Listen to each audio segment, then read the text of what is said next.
All right, y'all. I was just telling my new girlfriend, Emily, that this is the first time I've ever talked about this on a podcast. So if I get a little nervous and a little sweaty, you know why.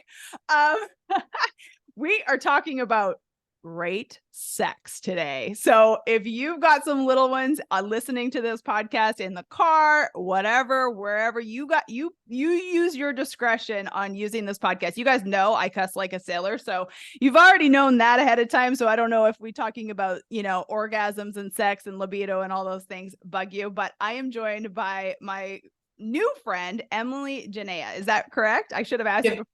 That's okay. It's Jamea. Jamea. Oh my gosh, Yes. I'm such an asshole. I was talking to her No before. worries. It's a tough one. There's a lot of vowels. Oh, I know, but I normally, before I hit record, I normally ask how to say it, but we were having a great conversation, and No big deal. Dr. Emily Jamea is joining me today, and she is a great sex therapist. So thanks for being here, girl. So happy to be here. This is always a fun conversation. And for anyone listening, if you're feeling a little nervous, just take a deep breath. We are going to be talking about something that is not only totally natural, but also a lot of fun if you know what you're doing. So it should be a good conversation. I'm super stoked. I'm here for it. We talk about all the things on this podcast, but this is the first time and I'm so excited to connect. Okay, so take us back. How in God's name did this happen? How did you become, the social media expert on sex and author now? And you're a doctor, a therapist, but take us back to kind of how this started, please. And thank you. Sure. So I live in Houston now, but I was raised in a small town in East Tennessee, very conservative. However, my dad was an OB-GYN. So in our house, sex was not a taboo topic. I mean, I grew up very well informed about periods and all the things, and I always heard him on the phone with his patients, and it was just no big deal. But it became apparent to me that that was not the case for a lot of my friends. And so I would be the one that they would come to with questions about things because they were too embarrassed to ask their own parents about it. And so I think even from a young age, I was giving sex advice, or at the very least advice about, reproduction and the body and that sort of thing, before it was officially a profession. And then fast forward, we moved to Houston. Eventually I went on to study at the University of Texas. I was studying psychology and I took a human sexuality elective. And I just thought it was so interesting. I knew I wanted to specialize in something. And I just remember thinking that sex is such an interesting window into the psyche. You can learn so much about a person and their relationship by asking questions about sexuality.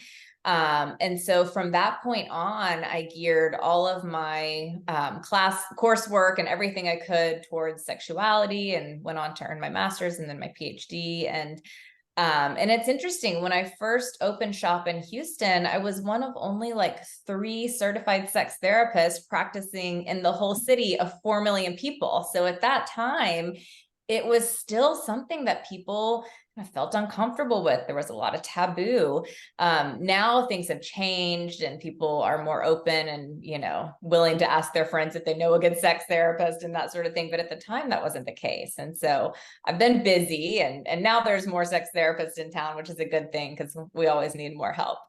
Well, that's so interesting because my immediate thought when you said that was, oh my God, you were immediately sold out, right? Oh yeah. I mean, as soon as I opened my practice, I was booked, which was very fortunate.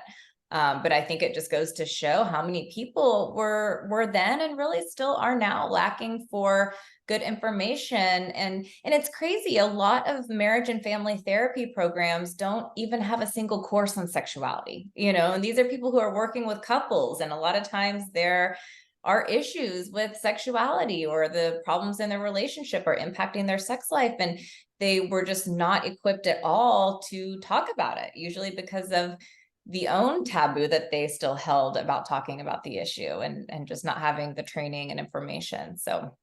Oh yeah. I would immediately think like the minute you started your practice, you were immediately like, I'm going to be sold out because no one talks about it. Like it's Yes. still to this day so taboo. I mean, we obviously talk about it a little bit as girlfriends, but it's not like a deep conversation. If someone is actually struggling, it's almost more of like that laugh type of, that Mhm. lighthearted conversation as Yeah. opposed to like the deep conversation. And, Mhm.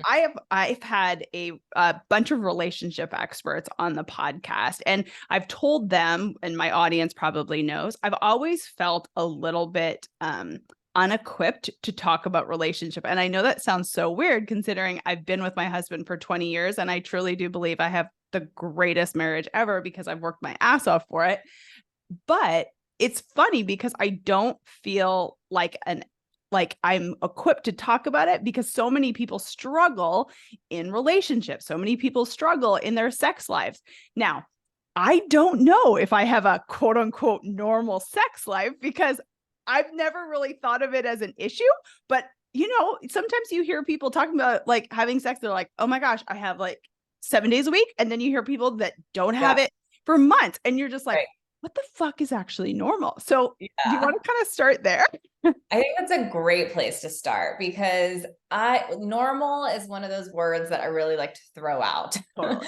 from the get-go. There are certain words we try to avoid when we're talking about sexuality. Normal is one, performance is another. Those kinds of things just don't serve us. So really what is quote unquote normal is all about what is healthy and feels good to you and your partner. That's it. You don't need to compare yourself to the neighbors just because you saw on Oprah that healthy couples have sex 3 times a week or whatever doesn't mean that there's something wrong with you because you and your partner are having more or less sex than that. So every couple has to determine what is going to be healthy for them, what feels good in their relationship, and that's going to look different for different people. So the thing I think that's so interesting about sexuality is there's such a wide spectrum. It's not like, it's quote unquote normal to eat 3 meals a day. I mean, it's just not like that. You can't think of it the same way as you think of other behaviors because there are just so many nuances. Okay, so what the first question that came to my mind, I have literally a laundry list of questions, but the But very first question that is not on this list, but what if one spouse wants it less, or I'm sure this is the number one question, right? Like everyone Mhm. comes to you like, my husband wants it more than me, or I want it more than my husband. Like, Right. what happens in those type of situations? They obviously come to you and then Yes, yes. So the first thing we always do is we try not to pathologize the person with lower desire. A lot of times, either the partner will identify the lower desire partner as the one, quote unquote, with the problem, or they themselves think there's something wrong with them because they're not thinking about or wanting sex all of the time like their partner is. So that's the first thing is we identify it not as a low desire issue necessarily, but as a discrepancy in desire issue. So that's the language we use.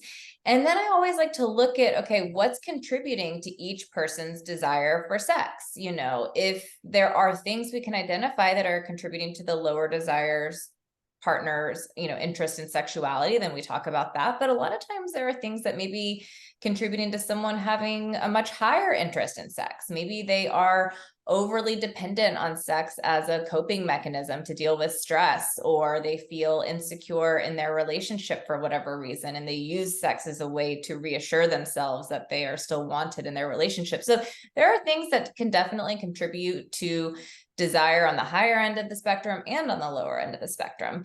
And the other thing I tell people is that in most couples, there's going to be a little bit of a higher desire and lower desire partner. You just don't want the discrepancy to be so wide that it's causing a ton of relationship conflict. And so, I always think about it as what can I do, not necessarily to completely eliminate the gap, but to narrow the gap so that both people feel like it's not causing so much distress in their relationship. Yeah, I love that. So one of the things that you wrote when the intake form that I really like, you really talk a lot about connection, like the Mhm. connection between two people. And that obviously probably is one of the big things that narrows the gap. But what else kind of narrows the gap in regards to like getting a little bit closer to what the other person wants?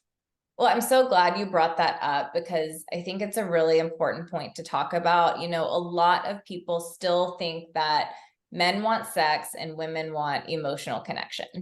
And, I would say of the couples who come to see me that are dealing with a discrepancy in desire, probably 60 to 65% of the time, it's the male partner who has higher desire in heterosexual couples. And then, 40 to 35% of the time, it's the female partner. But I have yet to have a guy in my office say, the only reason I want to have sex with my wife is to get off. Okay. It is not just about physical pleasure or, having an orgasm for them. A lot of times they see sex as the ultimate opportunity for emotional connection. And then what ends up happening too for a lot of women is they're socialized to believe this, that men just want sex, or socialized to think that women aren't interested in sex, or that women aren't as sexual as men. And that's simply not true. And so they start believing this thing about themselves. So a lot of times it's a matter of kind of waking up someone's innate sexuality so that they can get in touch with it, and also understand that sexual connection and emotional connection are not distinct concepts, especially in loving relationships. They really are one and the same. And so I think a lot of times just changing the way we think about sexual and emotional connection can do wonders to narrow that gap.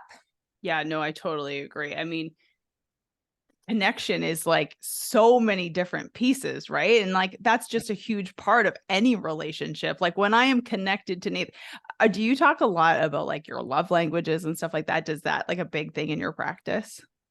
It comes up. I wouldn't say it's like a big thing, but Yeah. it can definitely be helpful to understand, how your partner is trying to communicate their Oh love my for you, God. for Yeah. sure. Like for me, it is like quality time. Like I promise you, Yeah. my husband could bring me home. And I think I've said this example. He could bring me home a brand new car. And I'd be like, yay, thanks, babe. I love you so much. He could call me from the office and be like, hey, do you want to have lunch? And I will be like, I will have sex with you right now. Like Exactly. 100%. I am Yes, I like, love it. because to me, that is like, like that is my connection. I That just is need cool. time. And he Mhm. knows that, but I also know that like words of affirmation is his, and Yeah. as a strong female, that's very hard for me because I'm like, Mhm. I got this by myself, but sometimes Right, I right. I just shut the hell up and be like, hey, can you do this for me? And he feels Sure. love the opposite way, and Yeah. then he wants sex. I mean, it's Right. just, to me, I guess it don't feel like it's quote unquote that hard anymore because I'm so connected to him. And that's why I loved when you said in your intake form, it's about the connection. So let's talk about the person who's not super connected to their spouse. And, one thing that I've always been very open about is my husband and I do not have children. And I definitely feel like perhaps that is, I think it's a good thing and a bad thing in some regards, being able to relate to a lot of people. I can't relate in certain aspects but those people that do have children and that becomes like a huge part of the story. How do you help someone like make those connections when kids do come into the picture? I'm sure there's just so many ways we can go from here, but Totally. Well, I'll tell you, as a mom of a 3 and a 5-year-old, I'm not only like preaching it, I'm living it myself. you're So living it. I have to practice everything that I preach. If I didn't, I think I would be on the struggle bus, just like so many of my clients. So I think number one, it's important to know that research shows that marital satisfaction goes down by about 75% after kids come into the picture. Wow. So we love them and they are adorable and we can't imagine our lives without them, but they can definitely throw a wrench into things. And so, I mean, I think it's amazing that you and Nathan identified that you didn't necessarily want to take that on, because it Yeah. can compromise otherwise really wonderful relationships. And so I think it's so important. I just did a post about this, to talk through all the different ways that having kids might impact your relationship. And it's not too late to have that conversation if you already have kids. But, I think the biggest thing that I want people to remember is that it takes a village. We live in a very individualistic society, culture, country, especially here in the United States, where we think that we can and should be able to do it all on our own. And it's just not possible to do that without losing yourself in the mix. A colleague of mine just wrote a book called how to love your kids without losing yourself, which I think is such a great Oh, brilliant. title. Yeah, Who's the author? you need to Wait, get her on the show. Her name's Dr. Morgan Cutlip. So okay. I just had her on my podcast and we were talking about it, and she's so good. But I think it's really important for women these days to hang on to the things that made them who they were prior to having kids. In my own relationship, and we talked at length about this because I had seen the good, the bad, and the ugly, of course, through my years working as a relationship therapist. And, you know, from day one, it's like he can have his guys' night, I can have my girls' night. We prioritize our date nights. And believe me, there were times, or, you know, especially when they were babies, that I was like, the last thing I want to do is get dressed and go out on a Saturday night. But it was one of those things that, like going to the gym, that I was always glad that I did, because it gave us an opportunity to reconnect as a couple separate from kids.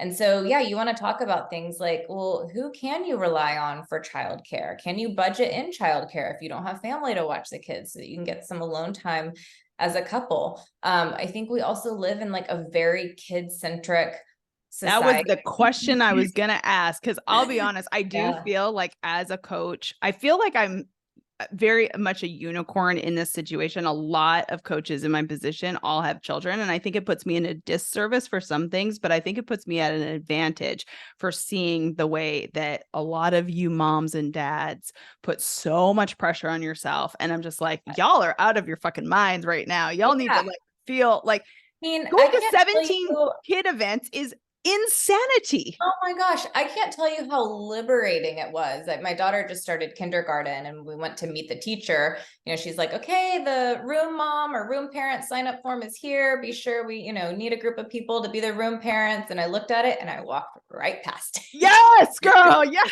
I'm here for it. I know. I was like, I can do some, like, I can volunteer for the field trip or do some like one-off things, but you know, there may be people who really want to take that on, and who am I to take that from them?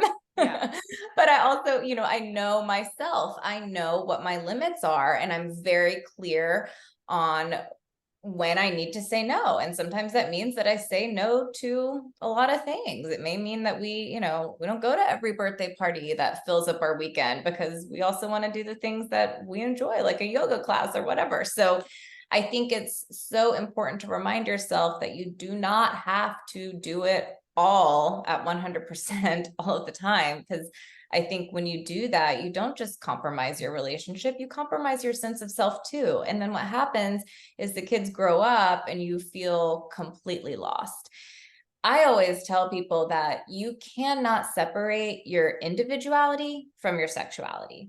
They are one and the same. So anything that affects the way you see yourself as an individual is going to come out in how you express yourself sexually.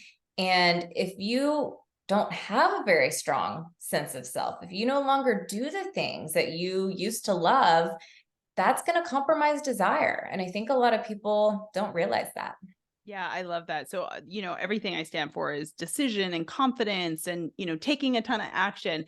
And I think that it's very much like what you're saying, because I think that the confidence in your sexuality is confidence in who you are as a human. And I think so many people, a lot more females than males. I have probably 25% of my clients are men and 75% of my clients are women.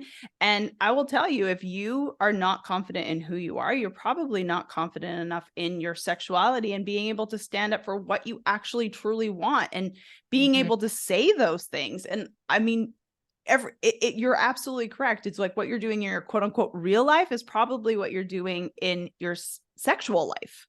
The mirror. Yeah, it can definitely be a mirror for sure. And so, I want to encourage people to see sex not just as an opportunity for emotional connection, but also as an opportunity for self-expression. A lot of people don't think about it like that. They just whittle it down to a thing that's happening between two bodies, but there is so much more that we can gain from a sexual experience if we opened our mind up to more possibilities. Do you think that there's still the stereotype? And I'm sure there is. I'm sure it's getting better, but like I feel like there's such like a taboo stereotype around having sexual energy. And I feel like it's gotten like as I'm getting older, I feel like it's more quote unquote okay. Is that the way it typically goes, or is it supposed to be when you're younger? I feel better now sexually at 41, almost 41, than I Yeah. did in my 20s. Is that normal? I think it is quote unquote normal. Yeah. Okay. Well, a lot of people feel that way because there is less inhibition. You're more clear on who you are, to the point that I was just making. I mean, no one knows really who they are in their 20s. I God, think no. at that time you're still figuring yourself out, and sex can be kind of muddled down with, too much alcohol or an unhealthy relationship, or it's, I think a little bit more hormone driven when you're younger versus when you're older, than it is more about things I was just talking about, like connection and self-expression and all of those things.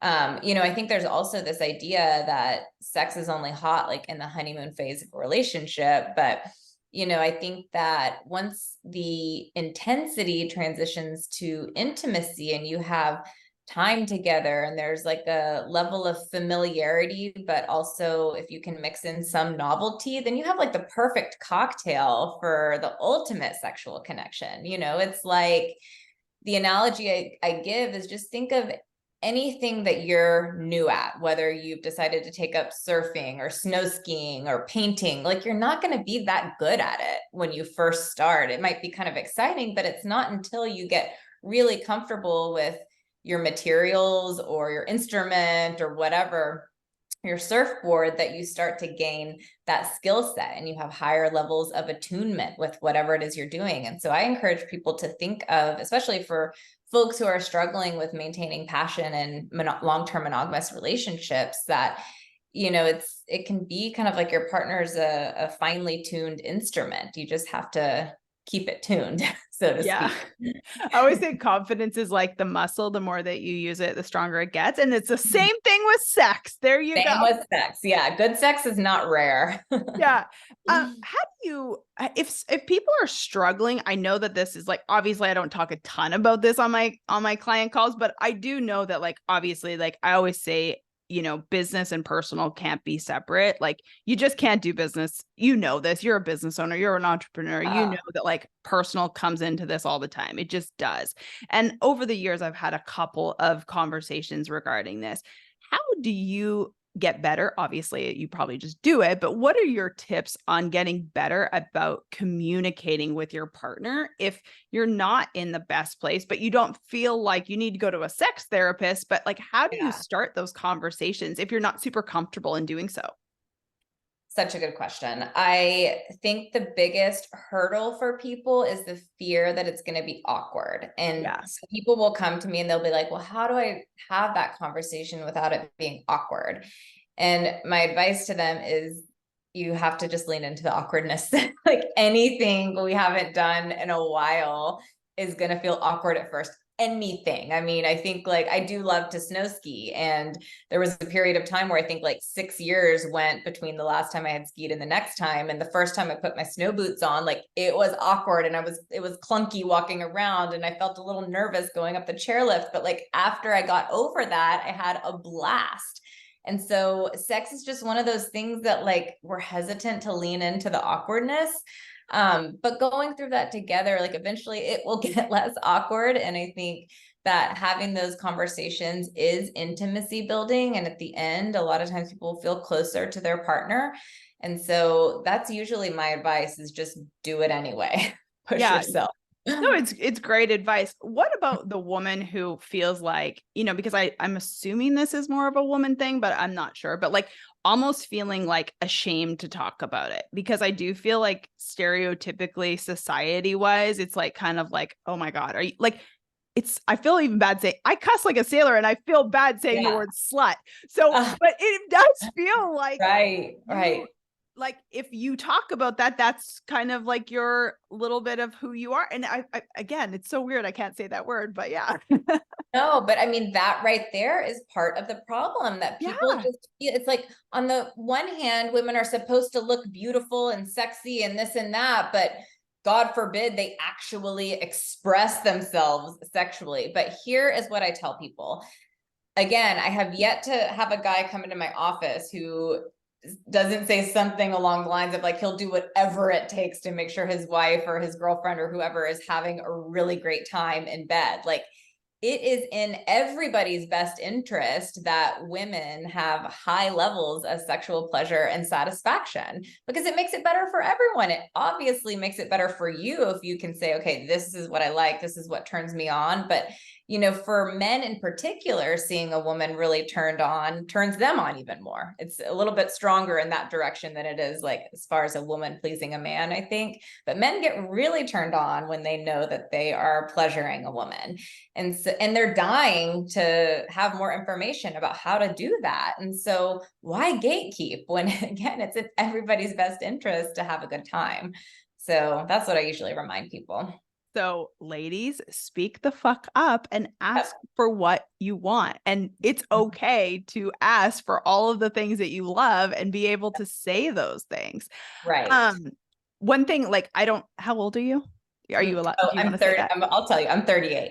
Okay. So you're young. You're younger than me. So I am beginning to get hot flashes, which is fucking insane. I used to make fun, like, and I mean this so kindly, but I used to make fun of like my mom or whatever when she had a hot flash or whatever. I'm just like, oh my gosh, you're totally exaggerating. No, it is crazy. Have you seen the Leanne Morgan comedy special by chance? No, I don't think so. Do me a favor, watch it. It is the I greatest. will. It is the greatest thing you'll ever see. You'll be obsessed with this woman because you're kind of in the right. I would die to have, like, she's got millions of followers. She's hilarious. She doesn't cuss at all. She's from the South, but she does this little skit on having a hot flash. And I almost peed my pants when I was watching this because it's so true. It's like the most craziest thing on the planet. And I'm just like, I'm only 41, but anyway, that's there's a lot of reasons why I'm getting, all of those things. But all of that to be said, for the women who are experiencing like menopause and their libido is low, like, besides being like, quote unquote, a doctor now, like, go get hormones and all the things, is there anything that women can do? Or like, I'm sure this affects women's libidos a ton. It does. And, I want to echo that, how important it is to connect with a medical provider who can get you on the right hormones. I mean, there was a huge study that was like, came out in the early 90s called the Women's Health Initiative that scared a lot of women about getting hormone replacement. But now we know a lot of that science was misleading and it's been debunked. But I think a lot of women are just kind of scared about getting hormones, or, there's been such a movement towards, natural, clean living. And so people are more hesitant to take medication, and like, that's fine to an extent, but there are a lot of wonderful bioidentical hormones that are bioidentical. It's not anything like synthetic, that can do wonders to help ease the symptoms. And there's tons of, I can give you some names of great people to follow for more information about that, who are really changing the name of the game as it relates to menopause. I mean, I think that women don't have to suffer the way that they have historically. So on the medical side, I want to echo that. On the kind of emotional, psychological side, I always think back to this study that was done a few years ago. The author was Peggy Kleinplatz, and she looked at couples who felt that they had sustained like the optimal sexual connection. And she interviewed them to see what they did to maintain really high levels of passion over the course of long-term relationships. And in her first study, she didn't even bother interviewing people who were under the age of 65 because she knew just from her work and prior research that some of the best sex was happening in people who were in an older demographic. Oh my God, that's so crazy to think. Okay. I know. So we have this idea that like great sex should only be reserved for like the young, fit, and able-bodied, but that's just not what science tells us. There's, tons of great sex happening in older age. I mean, you hear these reports of like rampant STDs that are being circulated in like nursing home communities, or like those communities for, 55. Oh my God. If you guys aren't watching this on YouTube, my mouth is on the floor. Are you serious? Yeah. So, but I think it's because of some of the things that I was saying earlier. Like, a lot of times the older you are, the less inhibited you are, the less you care about what people think of you. I mean, we all know that older people will sometimes say like the first thing that comes to mind because they don't give a shit like how people are going to react. So I think a lot of that plays into how we feel sexually. There's more confidence, less inhibition. They tend to be a bit more like settled into their body. They don't let things like a bad hip or whatever slow them down for finding other positions that feel good. So there's just a lot to be said for sex as you age. I just want to always encourage people to think of it as an opportunity to maybe find new and exciting ways of connecting with each other. I love that. That's so good. That's like, you know what? It's actually so true. It's like, I feel like over the years, obviously I've done a ton of work on myself, but over the years, I've become much more of a confident human being, obviously. And I know who I am, and I feel better now at 41 than I probably ever, I keep saying 41. I've got another month. I You're feel that better. much older than me, just a Oh, couple years. I know. I've got I turn, well, this is when this was recorded in September. I got one more month left to turn 41, but I feel better at 40 than I've ever felt before. And I feel like my marriage is in a really amazing place. Yeah. And I do feel sexually that we're in a good place. But, I've always kind of had that hesitancy in the back of my mind, because you do hear so much about like, it should be every day. And like, we don't, I guess going back to like the kids thing, I feel like since I don't have kids, I should be 100% like every single day type of situation, because I quote unquote don't have the excuse. But I'm like, damn, who the fuck is up for that every day? Yeah. I'm out. Well, there was a study. So, I mean, I know people always do like to hear the statistics, even though I'm always like, take it with a grain of Yeah. salt, figure out what's healthy and normal for you and your partner. But it looked at heterosexual couples across different age brackets and asked them like how frequently they were sexual. And so people in our age bracket, which I think was like in the study between 30 to 45, on average had sex like once a week, or it was like 3 times a month, twice a month to once a week on average. And then there was another study that took people in about that same age cohort and told them to have sex. It measured their sexual satisfaction with once a week. And then it told them to have sex 2 to 3 times a week instead and reassess their sexual satisfaction. And they found that it went down. So, Wow.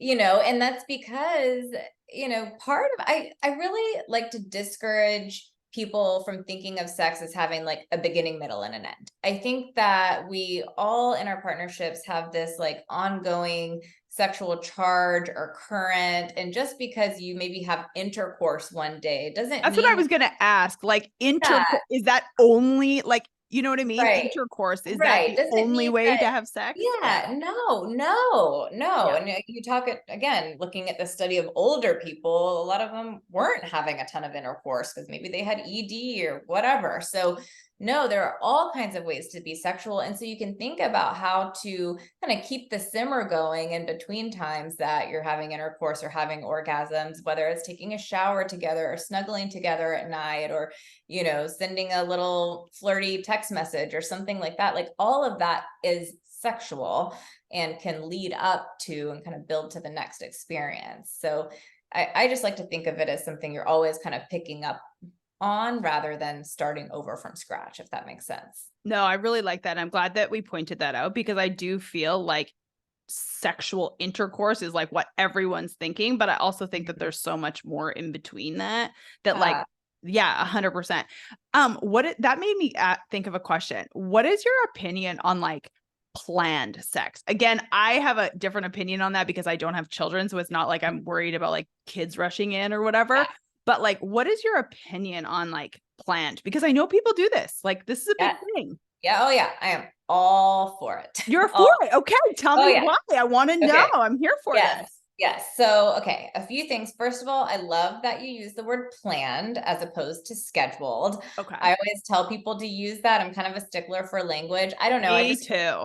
planned has a much nicer, more positive connotation. I feel like you Correct. plan a picnic, you plan a birthday, but you like schedule a colonoscopy. Like it just, I just feel like planned sounds like more fun. Yeah. So use the word planned, number one. Number two, what I always tell people to do is think of it as a plan B, maybe a fallback plan in case maybe you don't reconnect at other times during the week. So that doesn't mean you totally shut yourself down until Wednesday night at 8 o'clock. Like it Yeah. means you're still open to sex, but if it doesn't happen, then at least you know you have that time set aside. And thirdly, I remind people that when they were dating, they were totally planning it. They just didn't call it that, but everyone knew what was going down on Friday night, and you shaved all the things, and you like built a lot of positive anticipation into the experience. So that's what I tell people. And then in addition to that, like, there's tons of research that backs this up, talk to, like even Esther Perel, who is like the Yeah. Taylor Swift in the sex therapy world. Like, she talks about how important it is to plan it, prioritize it, just like anything else that matters to us. So yes, I am team planning. Okay, that's interesting. I actually remember that. So I heard her speak years ago before she was quote unquote the Taylor Swift in your industry. But I didn't remember her saying that. But yeah, she was a good speaker. But yeah, that's so funny. She's really taken off over the years. Oh yeah. Totally.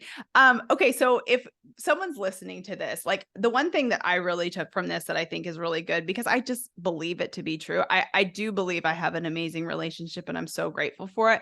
But I think it's the reason why I do that is because I prioritize my relationship like 100%.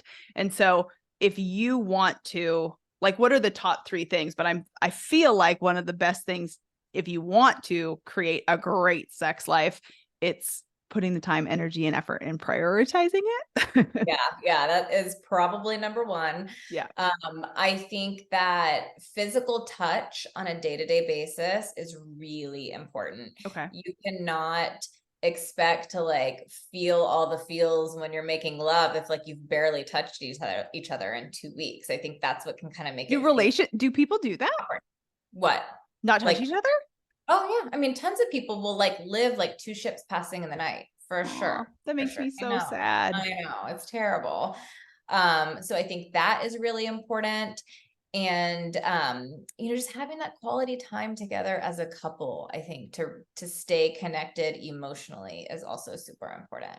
Yeah, I totally agree with that. And I think that goes into everything. I mean, just, if you are hearing this, hear that it is okay to prioritize yourself. It is okay to prioritize your marriage. Like, there is Yeah. so many stimulants in this world, social media, children, work, all the things. But if you're not prioritizing the things that matter the most, how do you expect them to be good? Like, how do you expect to have great sex if you're not prioritizing the person Yeah. you're having sex with?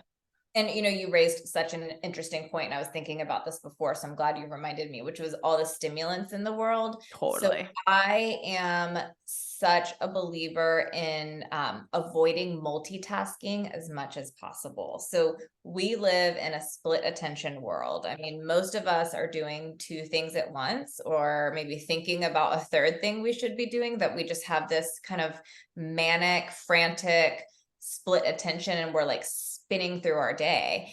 And how can you expect to go from that to suddenly having a singular focus on one person and one experience and get back in touch with your body with like a flick of the switch? It just doesn't work like that. So I think especially on days when you're hoping to connect sexually, try to simplify your day as much as you can. Stay off your phone, put it into airplane mode like hours before you go to bed with your partner, just so that you can start quieting the mind a little bit so that you can get in touch with the body and experience more pleasure.